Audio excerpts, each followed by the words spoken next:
And what are the major challenges in both designing the study but also publishing? Did you, for example, have problems with getting it published? No, we sent it to Cortex, and they at the time were developing this official pre-registration format.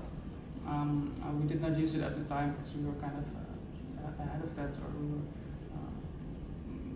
we used the blog to upload the pre-registration. I'm sorry, I blanked. But there were no rejections. There's no novel effect, or these things have been already researched. No, indeed. So we sent it to Cortex, and they were quite happy to publish it. The reviewers were quite skeptical, and we tried to work with that, and we did make some changes. And after that, it was accepted. And there were still some issues remaining according to the reviewers. And so then what was really nice was that the reviewers were then asked to write the commentaries that they then wrote. And so we kind of brought this entire process into the public. And you mentioned pre-registration. So could you explain what pre-registration is? Pre-registration is when you decide on your acquisition and analysis beforehand, before doing it. Then you write it down and then you upload it to either a website, or there are now these official formats where you can upload a pre-registration document. And so it basically has all of the plans for analyses and things like outlier rejection, what are the rules, when do you reject an outlier. It has that written down so that you cannot change these after you maybe don't find an effect.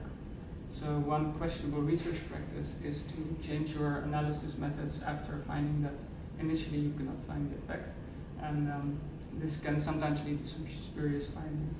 So it's a good way of preventing that, preventing the questionable research practices. Yeah. I see. But the pre-registrations are a bit more common now. There are these platforms you mentioned to do this, but back then people were not doing pre-registration. So what's the story? Like where this idea came from? Or was it always natural for you? I think the idea came from clinical science, because there are people who are already doing it with investigation of medicine, that kind of stuff. So for us, we were trying to mimic that, and we thought, okay, it's a good method to use also in our field. And what we also did, what I really liked, was we sent the pre-registration document to the original authors of the findings that we wanted to replicate. So, and then asked them for their opinion about it. And we made some changes as well based on their feedback. So we tried to include the other authors in the process as well. And that was a really nice choice, I think. Okay.